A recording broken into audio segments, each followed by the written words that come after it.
자, 어제에 이어서 오늘은 그러면 이제 민족주의 계열로 한번 가보겠습니다. 자, 민족주의 계열은 실력 양성 운동이라는 것을 캐치프레이즈로 삼고 있어요. 물론 이 실력 양성 운동이라는 게 생각보다 굉장히 위험한 발언은 맞습니다. 왜냐면 이 실력 양성 운동의 배경은 이제 우리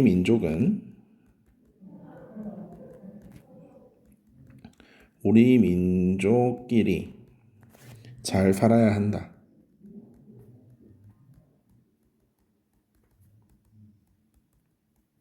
그리고 능력 중심으로 차등 분배를 해야 한다라고 주장하고 있습니다. 이런 주장을 하고 있는데 이게 생각보다 나중에 이제 선생님이 일로 돌아와서 다시 한번 이 캐치프레이즈를 살펴볼 건데 이 캐치프레이즈가 가지고 있는 문제점이 꽤 크다는 것을 이야기하려고 하는 것입니다. 맨 처음에 일단 민족주의 계열은 실력 양성이기 때문에 두 가지 교육에서 발달을 하게 되는데 우선 우리가 잘 배우자라는 교육 목적에서 또 하나는 우리가 돈을 많이 벌자라는 산업의 목적에서 양쪽에서 그 발전을 해 나가게 돼요. 그래서 민족주의 교육 산업의 대표적인 게 바로 이제 밀립대학 설립운동입니다. 밀립대학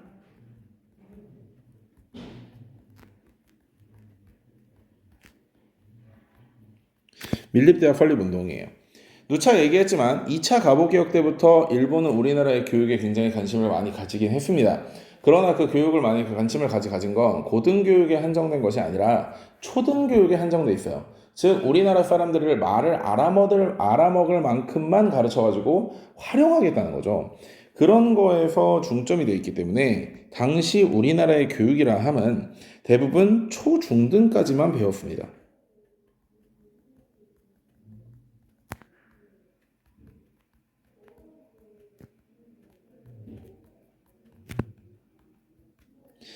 그래서 고등교육에 대한 열망이 생각보다 있었어요. 그래서 밀립대학을 설립하기 위해 우리나라도 우리나라 사람들을 가르치기 위한 대학을 설립하자라고 이야기를 해서 모금을 시작하게 되는데 당시 모금의 생각보다 당시 이제 모금을 한다 하더라도 이게 조금 모금이 일단 실패를 했는데 실패를 한 이유가 몇 가지 있는데 우선 실제 돈이 주머니에서 나오는 사람들은 아직까지 배우지 못한 사람들입니다. 배우지 못한 사람들에게 있어서는 왜 대학을 가야 하는가, 왜 고등교육이 있어야 되는지를 제대로 설명할 수가 없어요. 그러니 30대, 40대, 50대에 실제적으로 돈을 쓸 수 있는 사람들, 돈을 기부하고 돈을 낼 수 있는 사람들이 아직까지 많은 경우가 문맹이었고 제대로 된 교육을 받지 않았기 때문에 밀립대학을 설립해야 된다는 그 공감대에 전혀 공감을 하지 못한 겁니다. 그리고 일본에서도 이것을 막고 그 다음에 조선 식민지 안에서도 식민지 내에 일본인들이 갈 수 있는 고등교육기관이 하나 정도는 필요하겠구나 라는 생각에 경성제국대학을 설립해 줍니다.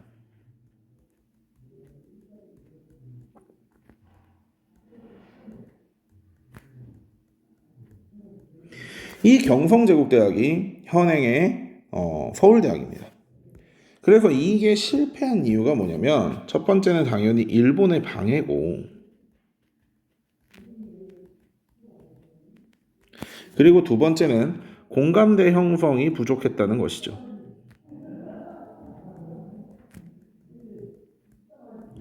공감대 형성이 부족했기 때문에 결국 다시 이들의 운동은 20년대 후반으로 넘어가서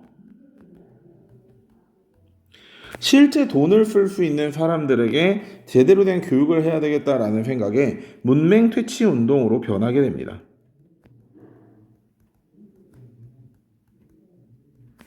문맹 퇴치 운동으로 변하게 돼서 언론사를 중심으로 두 가지 운동 정도가 발전하게 되는데요. 첫 번째는 문자 보급 운동이고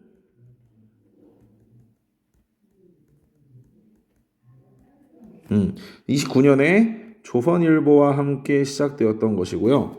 동아일보는 브나로드 운동이라는 것을 하게 됩니다.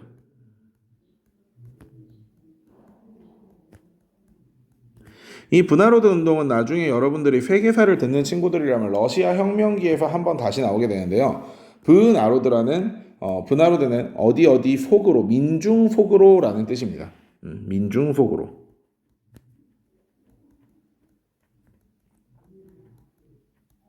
이런 뜻이기 때문에 실제 농촌에 들어가서 러시아에서는 실제 농촌에 들어가서 젊은 청년들이 러시아의 농민들을 가르치는 것이었고 일제시대 때도 마찬가지 동아일보가 시작했던 분화로드 운동은 기존에 있던 어떤 지식인들이 시골로 들어가서 농촌으로 들어가서 그 농촌 사람들을 계몽하고 교화하는 사업으로 많이 시작되었습니다. 이것이 민족주의 계열의 교육 중심의 산업이었다면 이번에는 산업 중심의 사업을 한번 보겠습니다. 산업 중심의 사업들을. 자, 먼저 물산 장려 운동이 일어납니다. 선생님이 세 가지가 굉장히 많이 헷갈릴 거라고 했습니다. 이 지금 일어나는 물산 장려 운동, 그 다음에 밀립대학 설립 운동, 그 다음에 국채보상 운동 세 가지가 많이 헷갈릴 겁니다. 어디서 시작되었는지, 특히 국채보상 운동과 물산 장려 운동은 많이 헷갈립니다. 국채보상 운동은 대구에서 서상돈이, 그 다음에 물산 장려 운동은 평양에서 조만식이 시작했습니다. 시작한 사람의 이름과 그 지역을 잘 기억해 두는 게 여러분들이 문제를 푸는데 큰 도움이 될 겁니다. 물산 장려 운동 가보겠습니다. 물산 장려 운동은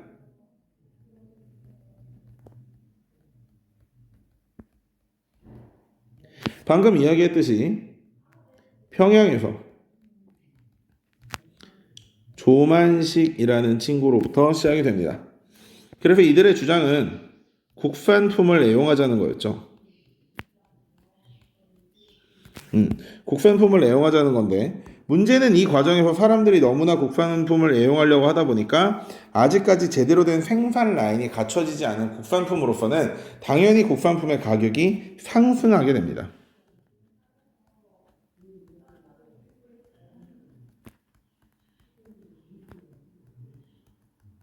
이랬기 때문에 사회주의 계열에서는 야 결국 국산품을 걔나 엄청나게 쓴다 해도 우리가 계속해서 국산품을 써준다 해도 그것이 과연 우리 민족에 도움이 되는 것이냐? 아니다. 자본가들만 배부르는 게 아니냐. 민족 자본가들만 배부르는 것이다 라고 이야기를 하게 됩니다. 그래서 국산품 가격이 상승하고 나니까 사회주의 계열에서 이들을 비판하게 되는 거죠.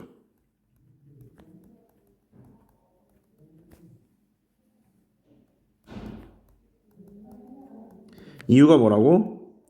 자본가들의 배만 불린다는 거죠. 자본가들의 배만 불린다는 겁니다.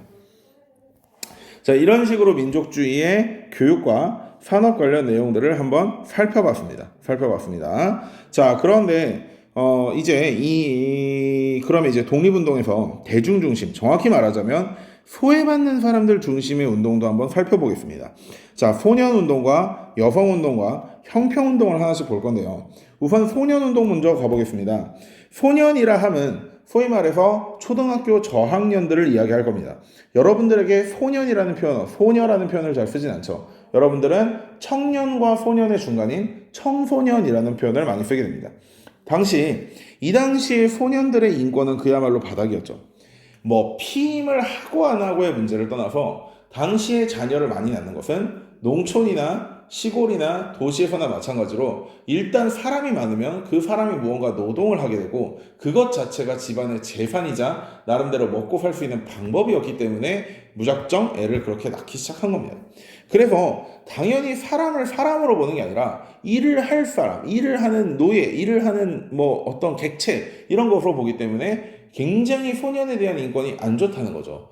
어렸을 때는 뛰어놀고 재밌게 놀고 책 보고 이런 것들이 중심이 돼야 되는데 어려서부터 인형 눈알 붙이고 봉투 붙이고 있으면 그게 뭐가 되겠냐는 거지. 그래서 이 초등학교 저학년들마저도 그 당시에는 초등학교 아씨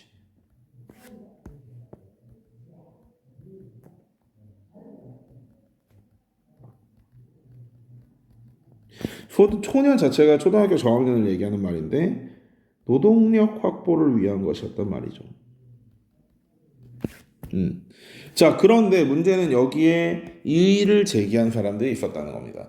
동학에서 말했던 인내천, 사람이 곧 하늘이다. 그런데 그 사람은 구분을 짓는 게 아니었잖아. 양반이나 농민이나 여자나 아이나 다 똑같은 사람. 즉, 그렇기 때문에 소년운동의 시작은 인내천 가르침을 따르고 있었던 인내천이라는 사상을 가지고 있었던 동학, 다시 말해 천도교로부터 시작을 하게 됩니다. 그래서 천도교 소년회가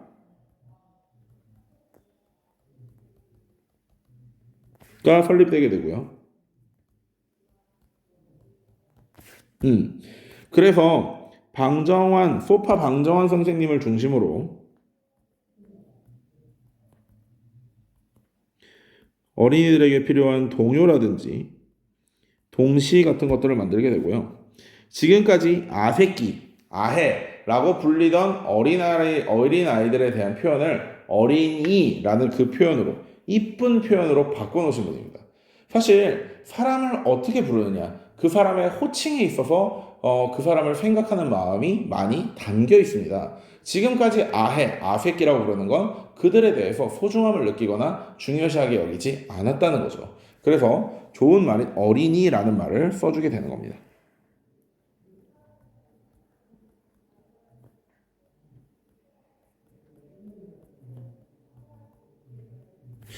어린이라는 단어를 사용하게 되는 거고요. 자, 그다음에 여성운동을 보겠습니다. 여성운동을. 자, 여성운동은 신간의 자매단체였던 근우회에서 활발하게 활동하게 됩니다. 신간회의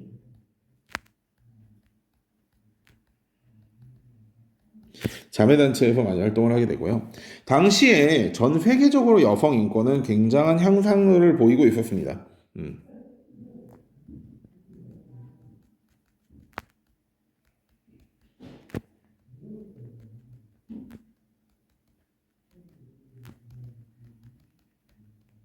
전 세계적으로 여성 인권이 향상되고 있었는데 그 이유는 바로 1차 대전이 나 진짜 이거 다음부터 나 노트셜프 안 쓸래.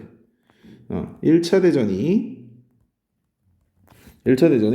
총력전의 개념으로 가고 있었기 때문입니다. 무슨 말이냐면 남자들은 나가서 싸우는 동안 여자들이 직접 공장에서 일을 하고 탄피를 만들고 폭탄을 만들고 총을 만들어서 전선에 있는 남자들에게 공급해주고 있었어요. 즉 전 세계에서 모든 나라들이 나라의 힘을 모두 쏟아붓는 총력전을 하다 보니까 여자들마저도 전쟁에 직접 간접적으로 참여하게 됐다는 겁니다. 우리 그리스 로마 시대 때를 생각해보면 똑같아. 그리스 때 중장모병들이 전쟁에 참여하게 되면서 뭘 요구했죠? 참정권을 요구하게 됐잖아. 여자들 역시 총력전 하에서 전쟁에 참여하게 되는 여성의 참정권 요구가 빗발치게 됩니다. 따라서 여성들이 드디어 투표권도 가지게 되고 정치에 사회적으로 진출하게 되는 계기가 되거든요. 그 과정에서 여성의 인권에 대단한 향상이 일어났고 성형수술 역사상 유일하게 가슴을 축소하는 수술이 더 유행했던 때예요. 이게 여성미를 강조하는 게 아니야. 더 이상 이때는 여성미의 강조가 아니라 여성들도 남성과 같은 수준의 일이나 행동이나 능력을 가지고 있다는 걸 보여주기 위해서 가슴을 축소하고 머리를 짧게 자르는 쇼컷 이런 것들이 유행했던 때입니다. 그만큼 이 당시의 여성운동은 단순히 우리나라뿐만이 아니라 전 세계적으로 여성인권의 향상이 이뤄지고 있었던 때라는 거죠. 세 번째, 형평운동을 보겠습니다. 형평이라는 것은 저울추를 이야기합니다. 저울추.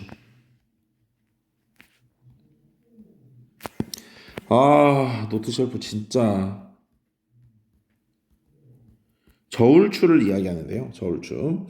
자, 이 저울추를 이야기하는데 저울추라는 것은 백정들이 고기를 썰고 나서 고기가 몇 그램인지 달아보기 위해서 사용하는 그 저울에서 시작이 된 겁니다. 다시 말해 형평운동은 백정을 차별하지 말자라는 운동에서 시작하는 겁니다.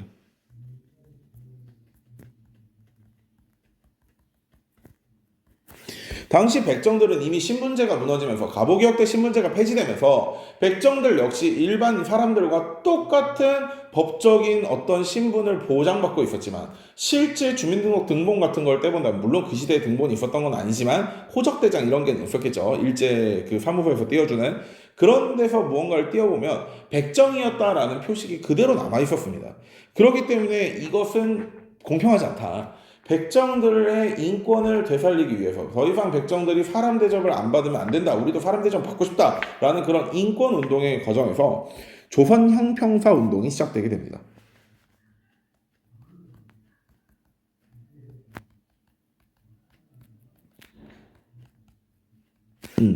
조선 형평사 운동이 시작되는데 아마 이거는 선생님이 생각했을 때 카스트 제도와 좀 비슷한 것 같아요. 1955년에 카스트 제도는 분명 폐지가 됐지만 아직까지도 카스트 제도는 인도에서 그대로 남아 있습니다. 그렇기 때문에 인도의 여자 혼자들 여행 가고 이런 게 굉장히 위험하다는 이유가 이교도도 이교도지만 저 사람들 외국인들을 카스트 제도 하에서의 브라만, 크샤트리아, 바이샤, 슈드라 그 어떤 구분에도 넣지 않는 거예요. 진짜 그야말로 손을 댈 필요도 없는 불가촉천민으로 생각하는 경우도 많기 때문에 그런 흉악한 범죄가 일어나게 된다는 거죠. 카스트 제도가 거진 70년이 지난 지금에도 해결이 안 됐듯이 가보개혁 이후로부터 대략적으로 30년이 지난 이 상황에도 백정들에 대한 차별이 계속해서 이뤄지고 있는 겁니다. 실제로 지금도 백정에 대한 차별은 있습니다. 서울의 마장동에 가면 고기를 썰어주시는 이걸 이제 뭐 좀 이렇게 우아한 표현으로 발골한다라는 표현을 쓰는데 뼈에서 발라낸다라는 표현을 쓰거든요. 발골. 그 발골하시는 분들이 전부 다 마스크를 쓰고 단순히 위생뿐만이 아니라 얼굴이나 이런 것들을 가리기 위해서 그렇게 작업을 하십니다. 그리고 밖에 나가면 발골한다라고 이야기하고 다니시는 분 얼마 되지 않아요. 그만큼 아직까지도 알게 모르게 우리 사회에서는 백정에 대한 차별이 남아있는 것입니다. 자, 그럼 이제 우리는 이런 생각을 해봐야 됩니다. 도대체 그렇다면 소년운동과 여성운동과 형평운동은 왜 국내 독립운동인가? 선생님이 사회주의 할 때도 이야기했습니다. 왜 농민들이 자신들의 노동 조건을, 왜 노동자들이 자신들의 노동 조건을 협상하기 위해 시작했던 쟁의나 파업이 독립운동이 될 수 있는지. 그 이유는 쟁의나 파업의 대상이었던 지주나 자본가의 90% 이상이 친일파였기 때문인 거죠. 그렇다면 왜 소외받는 계층인 소년이나 여성이나 백정에 대한 형평운동도 독립운동으로 생각할 수 있냐면 그것은 다시 말해 이렇게 살펴볼 수가 있습니다. 일본은 단 한 번도 우리나라를 식민 지배하면서 일본인들과 조선인들이 같은 사람이다라고 생각해 본 적이 없을 겁니다. 자신 있게 이야기할 수 있어요? 없을 겁니다. 그래서 조선인들은 알게 모르게 많은 차별들을 받았죠.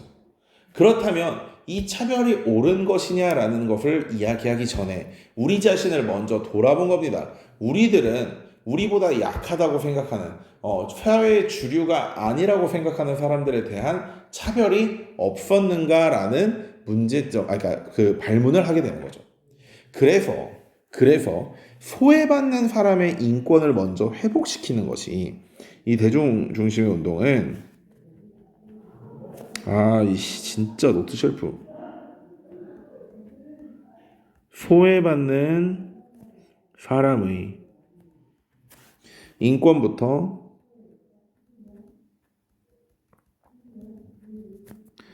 회복시켜 주자는 겁니다.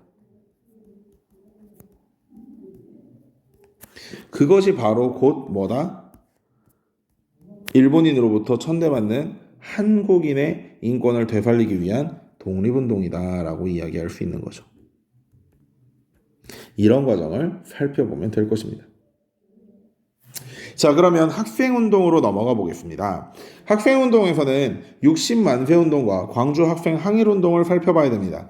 우리나라에서 가장 크게 일어났다고 할 수 있는 만세운동 세 가지는 3.1운동, 60만세운동, 그 다음에 광주 학생 항일운동입니다. 이 세 가지 모두 학생들이 중심이 되어 있었다는 것은 결코 우연은 아니겠죠. 학생들은 진짜로 겁이 없어서 그런지 잃을 게 없어서 그런지는 잘 모르겠지만 실제 우리나라 독립운동 역사에서 굉장한 역할들을 해왔습니다. 그렇기 때문에 여러분들에게 선거권을 주는 거 저는 개별적으로 찬성한다고 생각했잖아요. 이야기했었잖아요. 마찬가지로 자 60만세운동 역시 고종의 인산일이 아니라 고종 다음 대 황제였던 순종의 인산일로부터 시작이 됩니다. 당연히 3.1운동에서의 배운 게 있었던 일제는 엄청난 경찰력을 투입하게 됩니다.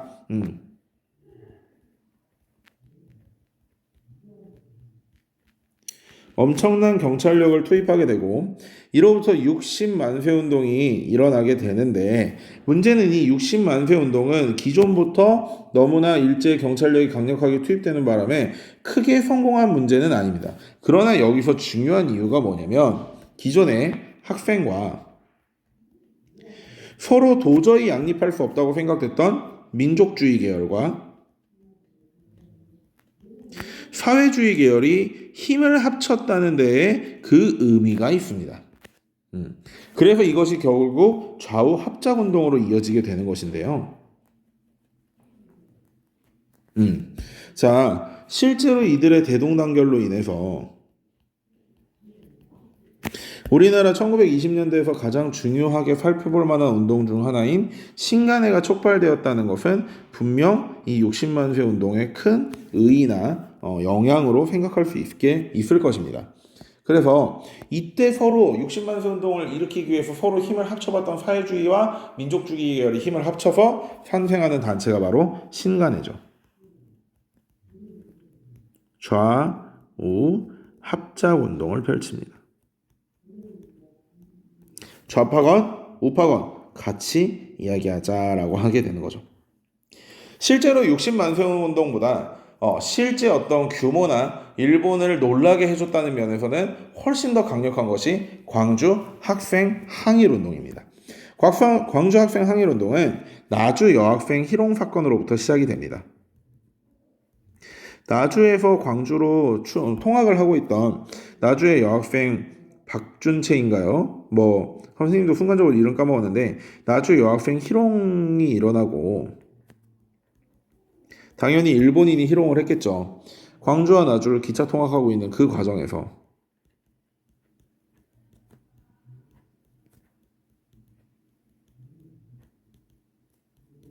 그 열차 안에서 일본인이 아버지가 고위 관료였던 아버지가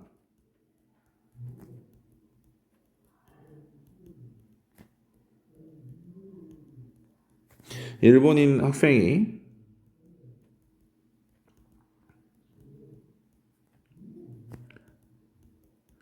희롱을 했고 그때 마침 사촌 동생이 여기 타 있었기 때문에 그 조선인 여학생의 사촌 동생이 타 있었기 때문에 덤볐겠죠. 자기 사촌 누나가 당하고 있으니까. 근데 그 과정에서 열차 내 일본인들에게 다구리를 당합니다.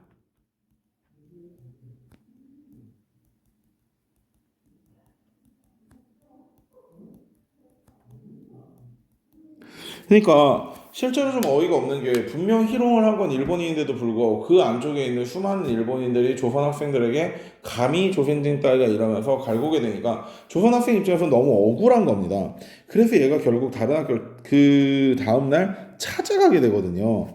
찾아가게 돼가지고 일본인을 구타했더니 칼빵이 일어나고 그래서 한국 학교에서 또 출발하고 일본 학교에서 또 출발하고 패싸움이 일어나고 결국 그 둘만의 어떤 하나의 서로 간의 주먹 다짐에서 광주 지역 전체의 일본인 학생들과 한국인 학생 그리고 심지어 선생님들까지 껴가지고 패싸움이 일어나게 됩니다.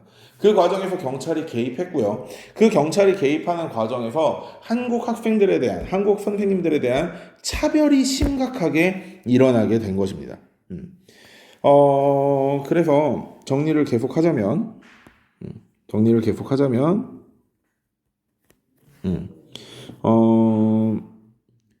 확대되기 시작했고,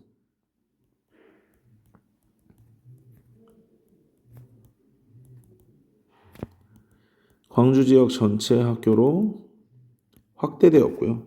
광주 지역 전체 학교로 확대된 이후에 경찰들이 참여해서 조사가 시작됐는데 경찰력이 개입됐는데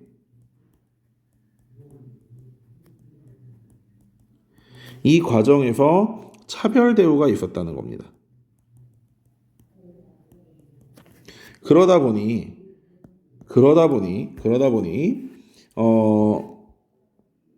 이 광주에서 일어났던 것이 전국화되게 되고요. 전국으로 퍼지게 되고 결국은 휴학 동맹까지 이루어지게 됩니다. 더 이상 학교를 다니지 않는 거죠. 휴학 동맹까지 이루어지게 되는 것입니다. 경찰력 개입하는 과정에서 전국화가 되었고 그리고 아까 우리가 배웠던 이 신간회가 여기에 진상조사단을 파견합니다. 그래서 한국의 학생들을 많이 도와주게 되는 거죠. 광주 학생 항일운동이 제대로 일어났던 날이었던 11월 3일이 현재 학생의 날입니다. 바로 여기서 기념을 해온 것입니다. 현재로서는 학생 독립운동 기념일이라는 표현을 쓰기도 합니다. 기념일이라는 표현을 쓰기도 합니다. 그래서 휴학동맹 이후에 일어났던 일들이 뭐냐면 바로 이들의 주장인 거죠. 전국화 휴학동맹 과정에서 일어났던 이들의 주장을 보자면 바로 조선인 본위 교육을 하라라는 겁니다.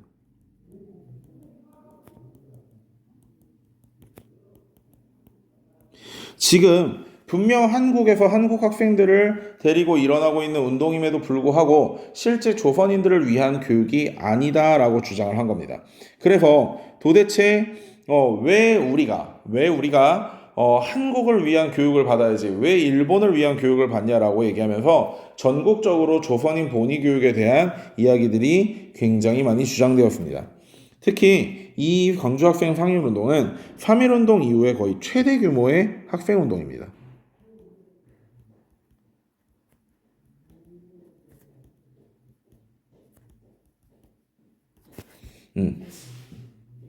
자, 이제 이 조선인 본위교육의 몇 가지 사례들을 한번 살펴보면요. 대표적인 게 이제 수학여행이 있었죠.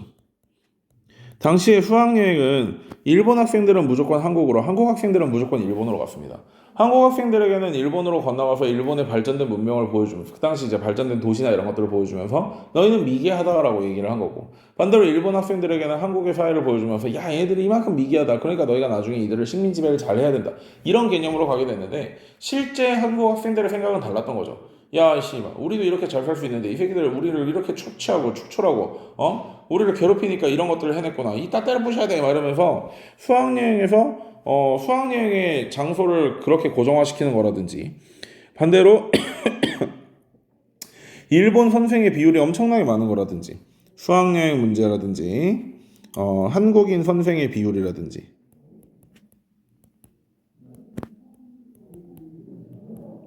이런 것들에서 굉장히 많은 그 불만들을 표출을 해낸 것입니다.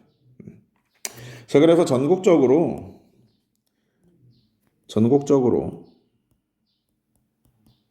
320여 개 교가 참여했고요. 엄청난 겁니다. 지금처럼 동네방네 학교 하나씩 있을 때가 아니에요. 1462명이라는 어마어마한 숫자가 퇴학을 당했습니다. 그리고 3천여 명이 넘는 숫자가 퇴학이나 무기정학을 당했죠. 그만큼 학생들을 중심으로 3.1운동 이후 가장 크게 일어났던 독립운동이라고 말할 수 있을 것입니다. 자, 이제 여기까지 한번 끊고 마지막으로 신간회를 해서 1920년대 국내 독립운동을 마무리할 수 있도록 해보겠습니다. 여러분 고생 많았습니다. 안녕.